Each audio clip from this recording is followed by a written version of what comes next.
आप सभी को यथोचित अभिवादन। आज बीओ की क्लास होनी है सुबह।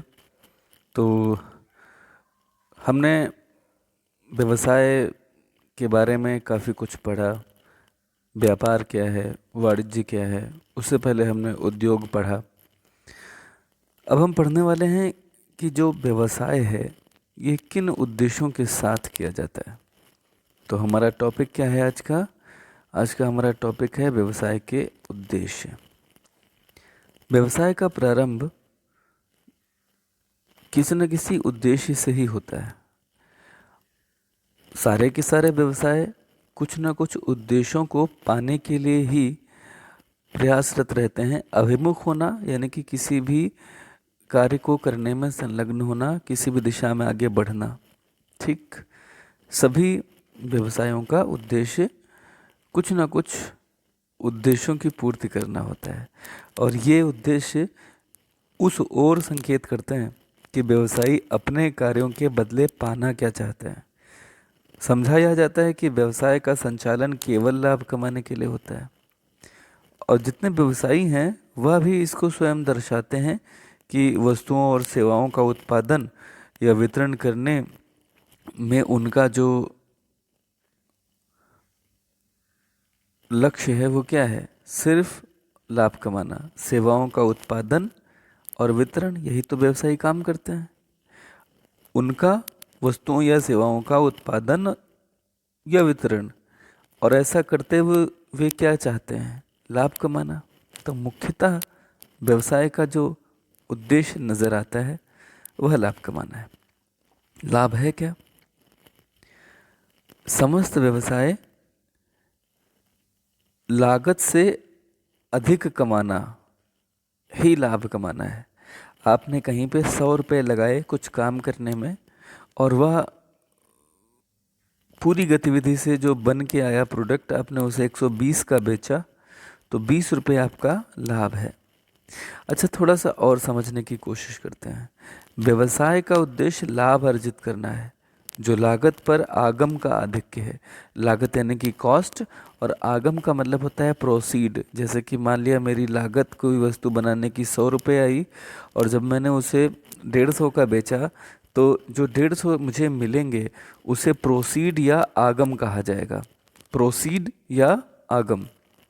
तो अगर मेरा प्रोसीड 150 है और मेरी लागत 100 है, तो जो 50 रुपये का डिफरेंस है उसी को क्या बोलेंगे? अधिक या सरप्लस।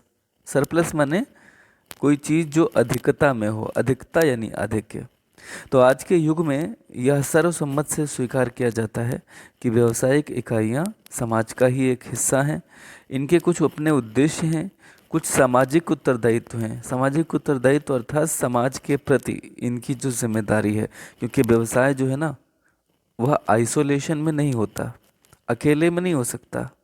व्यवसाय होने के लिए कुछ लोगों से संसाधन लेने पड़ेंगे, जैसे किसी की ज़मीन किराए पर लेनी पड़ेगी जहाँ फैक्ट्री लगाएंगे। जब फैक्ट्री लगेगी तो वहाँ पे पूंजी की ज़रूरत होगी। तो व्यवसायी सारी की सारी पूंजी अपने पास से लगाए, ये ज़रूरी नहीं, वह कुछ लोगों से उधार लेगा। इसमें कुछ लोग हो सकते हैं, कुछ बैंक हो सकती हैं, कुछ संस्थाएं हो सकती हैं। तो ज़मीन भी किसी से उधार ली, पूंजी भी किसी से उधार ली। फिर लेबरर्स जो आए, जो उसमें काम करने वाले लोग आए, वो चाहे लेबरर्स हों चाहे बड़े अधिकारी हों, वह भी समाज से ही आते हैं। और ऐसा तीनों का जो एक मिलन होता है, ज़मीन की, पूंजी का, लेबरर का, इनका मिलन कराने का जिम्मा व्यवसायी का होता है, जो अपने हिम्मत और साहस से इन तीनों को कलेक्ट करता है, एक जगह पे लेके आता है। तो व्यवसायी के अंदर यह जो गुण होता है इसको क्या बोलते हैं? साहस या उद्यमिता। इसे बोलते हैं एंटरप्रेन्योरशिप, राइट। तो ये 4 संसाधन हैं उत्पादन के। कौन कौन से? भूमि, पूंजी, श्रम और उद्यमिता। इन चारों को इकट्ठा कर व्यवसायी क्या करता है? समाज को बहुत सारी महत्वपूर्ण उपयोगी वस्तुएं और सेवाएं उपलब्ध कराता है। मगर इसे समझने की ज़रूरत है कि व्यवसायी समाज को ये सारी चीज़ें उपलब्ध तो कराता है, लेकिन बगैर समाज के क्या व्यवसायी स्वयं ये कर पाता और स्वयं लाभ कमा पाता? तो दरअसल व्यवसाय और समाज एक दूसरे के पूरक हैं। और इसी बात को समझते हुए ये देखा जाता है कि व्यवसाय का उद्देश्य लाभ कमाना तो है, लेकिन लाभ कमाने के साथ साथ सामाजिक उद्देश्य, सामाजिक उत्तरदायित्व होने चाहिए। अगर कोई व्यवसाय सामाजिक उत्तरदायित्व का निर्वहन करता नजर आता है तो वह लंबे समय तक व्यवसाय जगत में न सिर्फ रह सकेगा बल्कि निरंतर आगे बढ़ता चला जाएगा। मैं एक छोटा सा उदाहरण आपके समक्ष रखता हूँ। अभी लॉकडाउन जब से घोषित किया गया, उस समय लोगों के सामने एक सबसे बड़ी समस्या थी कि जो ज़रूरत की चीज़ें हैं जैसे कि दूध, सब्जियां, फल, ये सब कहाँ से मिलेंगे। तो अगर आपने नोटिस किया हो, उस दिन जो अमूल कंपनी है उनके जो सीईओ हैं, उन्होंने सबसे पहले दूरदर्शन टेलीविज़न पे आकर के कहा कि अमूल कंपनी के पास दूध की बिल्कुल भी कमी नहीं है, हम पूरे देश में दूध की कमी होने नहीं देंगे। ये उनका घोषणा करना था। तमाम मीडिया चैनल्स ने, न्यूज़ चैनल्स ने उन्हें दिखाया, उनका ये घोषणा करना था। उसके बाद क्या हुआ, अगर आपको नोटिस में आया हो, जब आप रामायण जैसे प्रोग्राम देख रहे होंगे, तो अमूल के ऐड कितने ज़्यादा आए। और हमें से साइकोलॉजिकल इफ़ेक्ट ये था कि अमूल के जो सीईओ थे, उनका जो जनता के समर्थन में खड़े होना था कि हम दूध की कमी नहीं होने देंगे, हमें वो ऐड उतने खराब नहीं लग रहे थे। यानी कि अगर कोई भी कंपनी समाज के साथ खड़ी होती है, किसी विषम परिस्थिति में अपना सामाजिक उत्तरदायित्व का निर्वहन करती है, तो इससे उसकी ब्रांडिंग होती है। और इसीलिए कंपनियों के लिए सरकार के द्वारा अब तो अनिवार्य कर दिया गया है कि कंपनियां अपने 3 वर्षों के औसत लाभ का 2% सामाजिक जनहित में या सामाजिक उद्देश्य से खर्च करेंगी। इसको कहा जाता है कारपोरेट सोशल रिस्पॉन्सिबिलिटी। हिंदी में इसे बोलेंगे निगमीय सामाजिक निर्वहन या उत्तरदायित्व। तो मैं आपसे ये कहना चाह रहा हूँ कि हर कंपनी को अपनी 3 वर्षों के औसत लाभ का 2% खर्च करना पड़ता है जनहित के कार्यों में। एक छोटा सा उदाहरण दे देता हूँ, फिर आगे बढ़ते हैं। कि जैसे जो आपने एयरटेल कंपनी का नाम सुना होगा, तो एयरटेल कंपनी का एक सामाजिक कार्यों के लिए उनका अपना एनजीओ बना हुआ है जिसे भारती फाउंडेशन बोलते हैं। गुजरात में एक जनपद में 25,000 टॉयलेट बनाने का काम भारती फाउंडेशन ने किया। और ये कैसे किया? कारपोरेट सोशल रिस्पॉन्सिबिलिटी के अंतर्गत। तो चलिए वापस आते हैं। मैं बात कर रहा था यहाँ पे सामाजिक उत्तरदायित्व। तो व्यवसाय का उद्देश्य क्या है? सामाजिक उत्तरदायित्वों के साथ वह लाभ कमाएं, और अगर वह ऐसा करते हैं तो वह लंबे समय तक चल सकेंगे, और चल ही नहीं सकेंगे, प्रगति यानी उन्नति भी कर सकेंगे। लाभ अग्रणी उद्देश्य है लेकिन एकमात्र नहीं। थोड़ा सा और जानते हैं कि यहाँ पे क्या कहने का मत है। यहाँ कहने का मत यह है कि व्यवसायी जो है ना, उसका उद्देश्य जो है वह लाभ कमाना होना चाहिए, लेकिन केवल अधिक से अधिक लाभ कमाना उद्देश्य नहीं होना चाहिए। तो थोड़ा सा हम और जानते हैं कि व्यवसाय के उद्देश्य फिर एक तरह से लाभ भी हो गया, सामाजिक कल्याण भी हो गया। तो व्यवसाय के उद्देश्य एक तरह से बहुमुखी हैं। हम थोड़ा सा जानते हैं कि ये किस तरह से बहुमुखी हैं और ये किस तरह से काम करते हैं। तो देखिए, किसी भी उद्यम की अगर हम बात करें, राइट, किसी भी उद्यम के लाभ में लगातार वृद्धि हो, समाज को वह उपयोगी सेवाएं प्रदान कर सके, तभी यह संभव है। क्योंकि मैंने अभी अमूल कंपनी का उदाहरण दिया, वो समाज को उपयोगी सेवाएं प्रदान कर रहे थे, उनकी अच्छी ब्रांडिंग हुई, अब उनके प्रोडक्ट भी बेटर हो गए। बेटर हो गए का मतलब है कि बिक्री के मामले में लोग अमूल पे ज़्यादा भरोसा करते हैं। वो भरोसा ऐसे आता है कि जब मुसीबत के समय यह व्यक्ति लाभ कमाने में नहीं लगा, लोगों को सेवा करने में, लोगों को मदद करने में लग गया, इसका मतलब यह हमसे अनुचित लाभ नहीं कमाएगा, एक ऐसा भरोसा बनता है, इससे वह व्यवसाय आगे बढ़ते चले जाते हैं। तो वास्तव में उद्देश्य क्या है, हर क्षेत्र में वांछनीय होता है। उद्देश्य एक ऐसी चीज़ है जो हर क्षेत्र में चाहिए। आप इस समय ये वीडियो देख रहे हैं क्यों? क्योंकि आपको ये सीखना है। तो हर क्षेत्र में एक उद्देश्य चाहिए होता है। प्रत्येक क्षेत्र में व्यवसाय को जीवित प्रत्येक क्षेत्र में व्यवसाय को जीवित रखते हैं कौन? उद्देश्य। समृद्धि को प्रभावित भी करते हैं। समृद्धि यानी कि जो धन दौलत है या संपन्नता है, उसको भी उद्देश्य प्रभावित करते हैं। तो अभी इन्होंने इतना कहा कि उद्देश्य हर क्षेत्र में, हर उस क्षेत्र में चाहिए। वंचनीय मतलब आवश्यकता होती है जो प्रत्येक क्षेत्र में व्यवसाय को जीवित रख सकते हैं और उसकी समृद्धि यानी उसकी वेल्थ को प्रभावित कर सकते हैं। यदि किसी व्यवसाय को आवश्यकता तथा लक्ष्य में संतुलन रखना है तो उसे बहुमुखी उद्देश्यों को भी अपने सामने रखना पड़ेगा। वह केवल एक लक्ष्य को सामने रखकर उस महारत को हासिल नहीं कर सकता। उद्देश्य क्या होना चाहिए? प्रत्येक क्षेत्र में विशिष्ट तथा व्यवसाय के अनुरूप हो। एक उदाहरण दिया कि विक्रय मात्रा का निर्धारण होना चाहिए। जो पूंजी एकत्रित करनी है उसका अनुमान होना चाहिए, मतलब आप कितना विक्रय करेंगे उसका निर्धारण आप कर लें। फिर आपको कितनी पूंजी इकट्ठा करनी है उसका निर्धारण कर लें। कितनी इकाइयाँ आप निर्माण करेंगे इसका निर्धारण कर लें। जब आप इनका निर्धारण कर लेंगे तो यह आपके छोटे छोटे उद्देश्य हो गए। यानी कि व्यवसाय को यह पता होना चाहिए कि व्यवसाय निश्चित रूप से करने क्या जा रहा है और आप क्या करने जा रहे हैं, यह आपके उद्देश्यों से पता चलता है। ठीक है, जब आपके उद्देश्यों का आपको अनुमान होगा तब आप यह जान सकेंगे कि जो भी क्रियाकलाप आप कर रहे हैं वह उचित हैं या उनमें कौन कौन से सुधार की आवश्यकता है। ठीक है, व्यवसाय के लिए उद्देश्यों की आवश्यकता हर उस क्षेत्र में होती है जहां निष्पादन परिणाम व्यवसाय के जीवित रहने और समृद्धि को प्रभावित करने वाले होते हैं।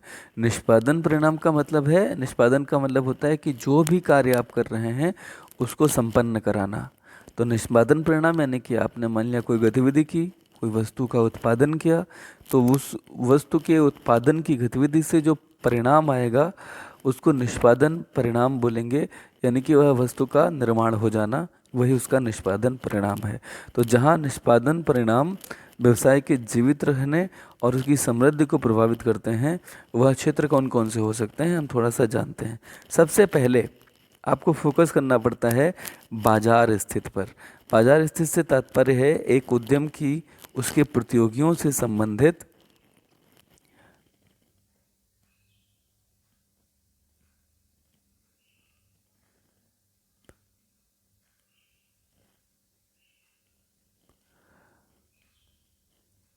प्रतियोगियों से एक उद्यम की उसकी प्रतियोगियों की से संबंधित एक अवस्था, जिसको हम बाजार अवस्था बोलते हैं। इसमें क्या होगा कि एक उद्यम को अपने उपभोक्ताओं को प्रतियोगी उत्पाद उपलब्ध करवाने तथा उन्हें संतुष्ट रखने के लिए अपने पैरों पर मजबूती से खड़े रहना चाहिए। नव प्रवर्तन एक दूसरा उद्देश्य होता है। इसका तात्पर्य अभी जो आपने पहला वाला पॉइंट पढ़ा था उसको मैं आपको थोड़ा सा बता देता हूँ।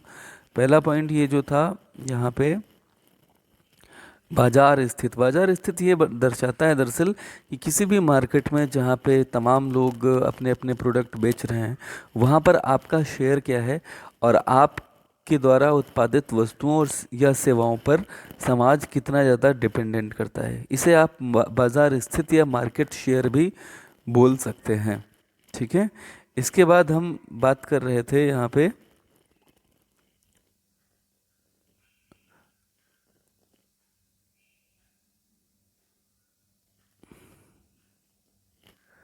नव प्रवर्तन क्या चीज़ होती है, ज़रा सा जान लीजिए। नव प्रवर्तन से तात्पर्य होता है कि हमेशा आप देखिए प्रोडक्ट आपको जो दिखते हैं आज, कल वो वैसे नहीं रहते। उनकी डिज़ाइन, उनकी उपयोगिता, उनका टेस्ट, सारी चीज़ें बदलती रहती हैं। ये नव प्रवर्तन के ज़रिए हो पाता है। ठीक है, तो नव प्रवर्तन यानी इसको अंग्रेजी में बोलते हैं इनोवेशन।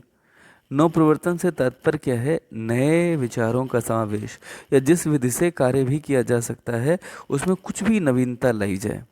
तो इसकी दो विधियां हैं, उत्पाद और सेवा में नव प्रवर्तन करना या उनकी पूर्ति में निपुणता और सक्रियता में नवप्रवर्तन करना, उनकी सप्लाई नए ढंग से बढ़ाना, या अगर वो कोई भी ऐसा सेवा है तो उसको और ज़्यादा सक्रिय कर देना। ठीक है, तो कोई भी व्यवसाय आधुनिक युग में जहाँ पे बहुत प्रतियोगिता है, बिना इनोवेशन या नवप्रवर्तन के फल फूल नहीं सकता। इस तरह से नवप्रवर्तन भी एक महत्वपूर्ण उद्देश्य हुआ। ठीक है, इसके बाद में जो अगला उद्देश्य आता है वह है उत्पादकता। उत्पादकता का मूल्यांकन उत्पाद के मूल्य की निवेश के मूल्य से तुलना करके किया जाता है।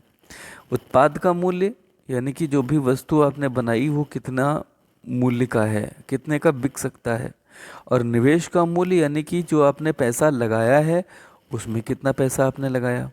ठीक, तो आपने मान लिया पैसा लगाया, मान लिया आपने कोई डिश बनानी शुरू की घर पे और उसे बनाने में आपका खर्चा आया 200 रुपये। मार्केट में वही वस्तु आप खरीदने गए तो वो आपको 150 पे मिल रही है या 160 पे मिल रही है मान लेते हैं। अब दिक्कत ये है कि जो चीज़ आपने बनाई इसमें 200 रुपये आपका निवेश हुआ, लागत हुई, मार्केट में ये उपलब्ध है 160 की। तो अगर 200 रुपये लगा करके 160 की चीज़ आपने बनाई तो डेफिनेटली आप इसे दोबारा नहीं बनाना चाहेंगे। तो यहाँ उत्पाद का मूल्य यानी 160 और निवेश का मूल्य 200। निवेश का मूल्य अगर कम हो, मान लिया आपने ये 100 रुपये में बना लिया, 160 में जो चीज़ मिल रही है, तो आप दोबारा भी इसे बनाना चाहेंगे। ठीक, तो अभी हमने इतना जाना कि उत्पादकता का मूल्यांकन हम कैसे करते हैं। उत्पाद के मूल्य की निवेश मूल्य से तुलना करके, उत्पाद के मूल्य की निवेश मूल्य से तुलना करके। इसका प्रयोग कुशलता के माप के रूप में भी किया जा सकता है। लंबे समय तक चलते रहने तथा प्रगति के लिए प्रत्येक उद्यम को उपलब्ध स्रोतों का अधिकतम सदुपयोग करते हुए विशाल उत्पादकता का लक्ष्य रखना चाहिए। समझिए जरा, मैंने आपको 4 स्रोत बताए थे, 4 संसाधन बताए थे।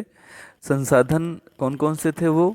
भूमि, श्रम, पूंजी और उद्यमिता। आप इसे भूमि, पूंजी, उद्यमिता, सॉरी माफ़ कीजिएगा, भूमि, पूंजी, श्रम और उद्यमिता, इसी क्रम में याद रखिएगा। पहले भूमि आती है, माफ़ कीजिए, पहले भूमि आती है, फिर पूंजी आएगी, फिर श्रम आएगा और फिर उद्यमिता। ये 4 हैं। तो ये उत्पादन के उपलब्ध स्रोत हैं। इनका अधिकतम उपयोग करना है, उपयोग ही नहीं सदुपयोग करना है, ताकि विशाल उत्पादन हो सके। और अगर आप ऐसा करते हैं तो उत्पादकता आपकी अच्छी हो जाएगी। चलिए, पॉइंट नंबर घ है भौतिक और वित्तीय संसाधन। देखिए, प्रत्येक व्यवसाय को संयंत्र, मशीन तथा कार्यालय इत्यादि भौतिक स्रोत तथा वित्तीय संसाधनों की आवश्यकता होती है। इन कोशों की सहायता से संसाधनों, वस्तुओं और सेवाओं का उत्पादन करके उपभोक्ताओं को संतुष्ट किया जाता है। ठीक है,